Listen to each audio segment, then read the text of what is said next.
As I promised in the last video, guys, when you saw my live guitar solo that I did, I wanted to take that solo and just break down some of the techniques and methods that I use. What I'm going to do, guys, is I'm going to just share some short clips of the live part, and I'll kind of walk you through the technique that we're using. Now, real quick, my Patreon members, you guys will have 2 backing tracks. I explained that in the Patreon post, so you'll see 2 backing tracks to play along with. And hang around after the lesson, because we're going to have our usual guitar chat, and I'm going to share some very powerful concepts, some more concepts with you that I believe is going to help you further develop your own signature style and sound.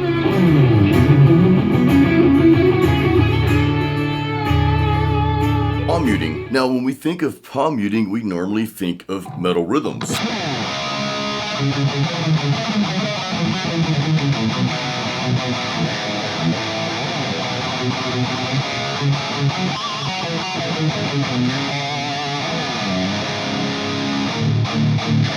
Okay, so that's cool, but I want to encourage you to try palm muting on some of your lead notes, or maybe just some parts of your guitar solo. Like you heard in the live solo just now, I did something similar to this right here. Kind of starting it out, right? You kind of like starting the story. I love to think of guitar solos as telling a story. So we kind of start by telling that part of the story with some palm mutes, right? Going from a low note to a higher note. You don't have to do it that way. You can reverse that, but I'm just kind of sharing the way I think about guitar solos when I'm improvising live like this. So I played something similar to that. Now, I could do that without the palm mutes, and look, this is fine, right?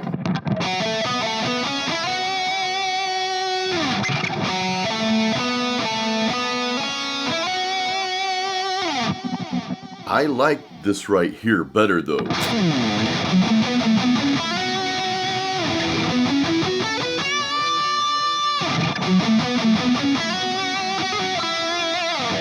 Okay, this is just one method that you can use every now and then. You don't have to do it all the time. I kind of find myself doing it quite often just because I like it. And again, you know, this is part of building your own signature style. Hang around for the guitar chat at the end. We're going to dive deeper into that.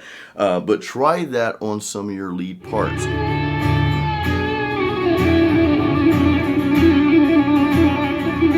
I love hammer-ons and pull-offs because it kind of takes the picking effort out, and you can just kind of let those fingers fly all over the place here. So this is another technique that I use quite often. You know, I try not to overdo it. I do a lot of finger tapping with that, which we're going to get into that next. But oftentimes you can just throw in some hammer-ons and pull-offs, something like this.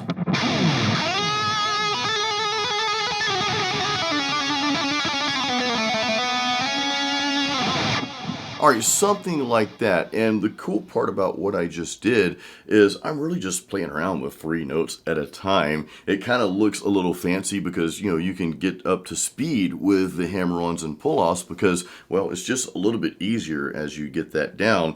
One little trick I'll show you, and I know I showed you this in past videos. Whatever string that I'm playing, that I'm doing the hammer-ons and pull-offs, I will mute the surrounding strings with these 2 fingers. So for example, I'm on the B string.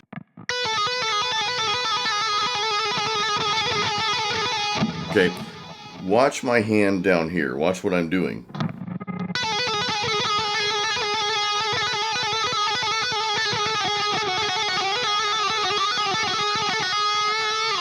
All right, so what I'm doing here is I'm muting the surrounding strings. This is a great little tactic to use so you don't get string noise. So since I'm playing on the B string, on the G and E string, right, I'm just muting them. I've got my pick tucked up under here, by the way. This is just some little tricks, or not really tricks, but just things I use, right, to help me.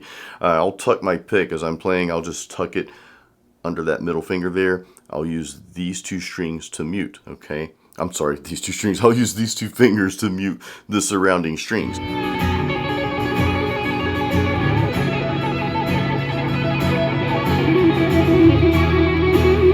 This is the next natural thing to talk about, is the finger tapping. So what I'll often do is I'll kind of take what I just showed you with the hammer-on pull-offs, and I'll just add the finger tapping part to that. So to keep things simple for this lesson, we're doing the hammer-on pull-offs on that B string, frets 9, 10, and 12. Okay, so I'm just gonna use my pointer finger here. Again, I've got my pick tucked up under my middle finger there, and that may or may not work for you guys. Figure out what's comfortable, what feels most natural, and what works for you. That's super important. What works for me might not work for everyone, and remember, that's okay. You might come up with a very unorthodox way of doing things, right? Whether it's how you hold your pick, how you tap, or how you think through your guitar solos. Just know that that's okay. If someone tries to tell you that's the wrong way, again, we're going to talk more about that in our guitar chat. There's only the way that works for you, okay? More to come. But in this case, we've got those 3 notes.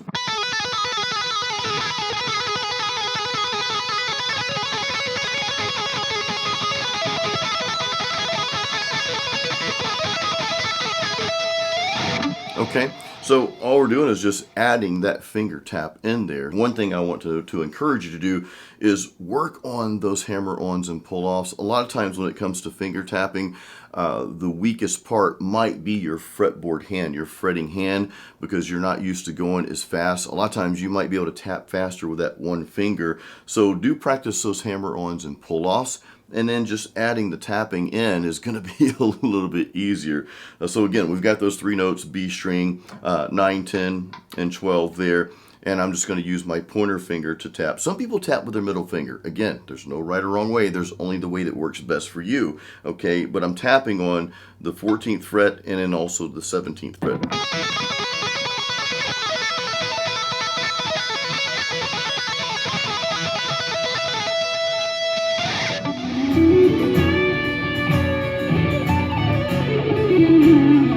Alright, so we threw in just a tiny little sweep picking pattern there, okay? And I think it went something like this here. And that's a very simple 1, 2, 3, 4, 5 note pattern there. It's just not that difficult at all. And I don't really do a whole lot of sweep picking. I like to kind of throw it in there because I love the technique and the fact that it can catch people off guard. You're playing this, whatever, you got this cool melody, then all of a sudden you break something like that out. It's like, whoa, that one little pattern there, that one little sweep picking method, people hear it, then you pull it back. It can capture some attention, you know. You see some ears perk up out there in the audience, like, okay, well, that was pretty cool. Let me just say this: I have great admiration for people that can sweep up and down the neck. I am not one of those guys. This is probably, you know, if I have a weaker point in my lead guitar playing, as far as technique goes, this is probably my weakest point of guitar playing. It is something that I'm working on, I want to get better at, but hey, I'm just being honest with you guys. I like to just really put myself out there, but also at the same time, I don't really care to be one of those guitar players that sweep up and down the neck the entire solo. Again, I think it's great, and if that's the style you want to go for, guys, I'm not saying it's wrong. By all means, go for it, you know, practice, and, you know, go for it. But in any case, this is just something I like to just throw out there every now and then, and I pull it right back. So all I'm doing here, and this is just a simple little pattern, simple little like 3 note, and we're going to add another note and a little tap. We are on the 14th fret of the G string, so on down it's going to be 14, 15, 14. Then I'm going to hammer on the 17th fret there, okay, and then sometimes I'll tap the 19th fret, or I'll tap a higher note, right? It can be something like this.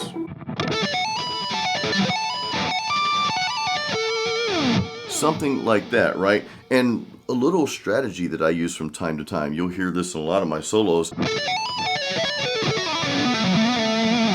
Okay, so I didn't actually go all the way back up with a sweep picking pattern. I went into something else, some little hammer-ons and pull-offs there.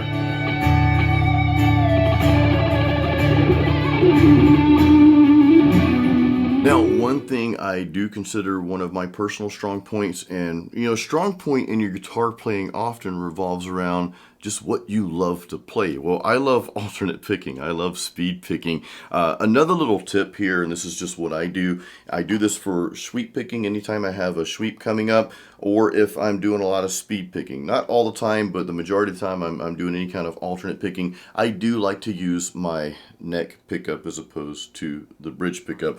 The bridge pickup is great, for, let me turn the volume up.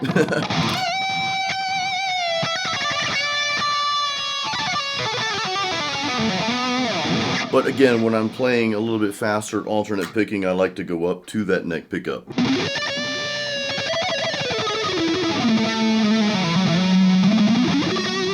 And one of the little tricks to alternate picking really fast is to think of it as 3 notes at a time. And you don't always have to do this. Of course, you can break out of that. Always try to break out of the norm when you feel yourself getting comfortable with something.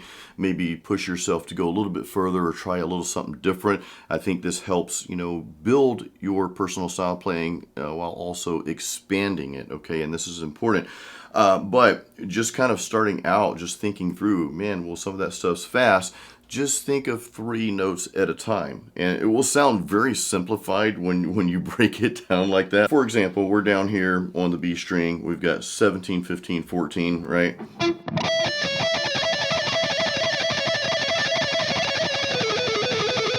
And I just moved up, okay, and you can just pick 3 notes wherever you want on the fretboard.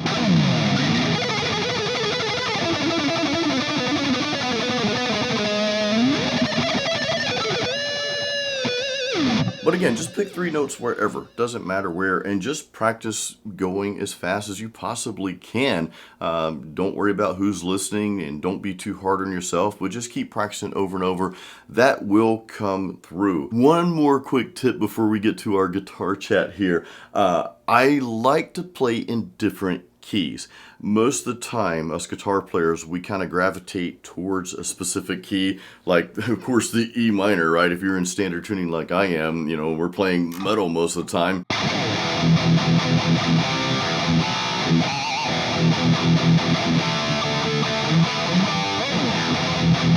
Okay, so with that key in E minor, or sometimes we might be in A minor, because we might throw in those F.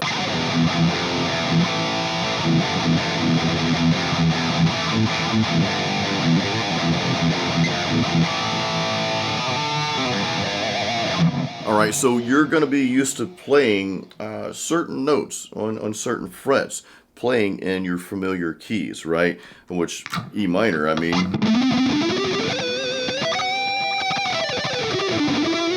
Okay, I'm used to that. I've been playing that my entire life as a guitar player since 1989. But, over the years, I've played with different bands, with different projects, and playing in different keys came along with that. So, again, the key that we're in for this rhythm here, we're in the key of F sharp minor. We're playing an F sharp, a D, and a B minor, right?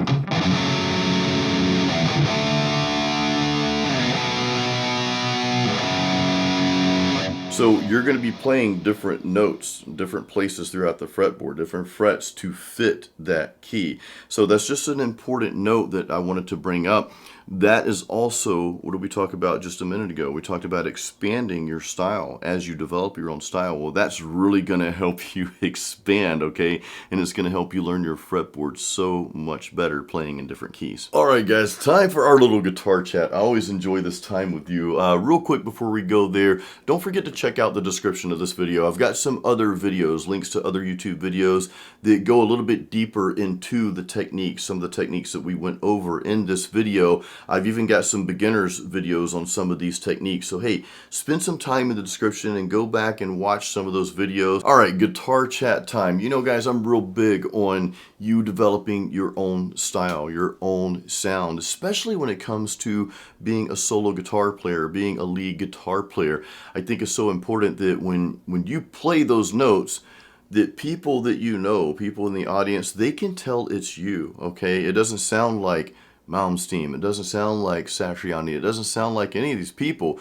Oftentimes, we try to mimic other guitar players, and to an extent that's okay, especially when you're just starting out, right? When you're just starting out, it's like you hear this thing that just has this powerful impact on you, right? Satch did it for me. I love Satriani, Kirk Hammett, and all the guys in Metallica. Like, certain sounds I just gravitated towards, right? They just captivated me. I'm like, yeah, well, that's what I want to sound like.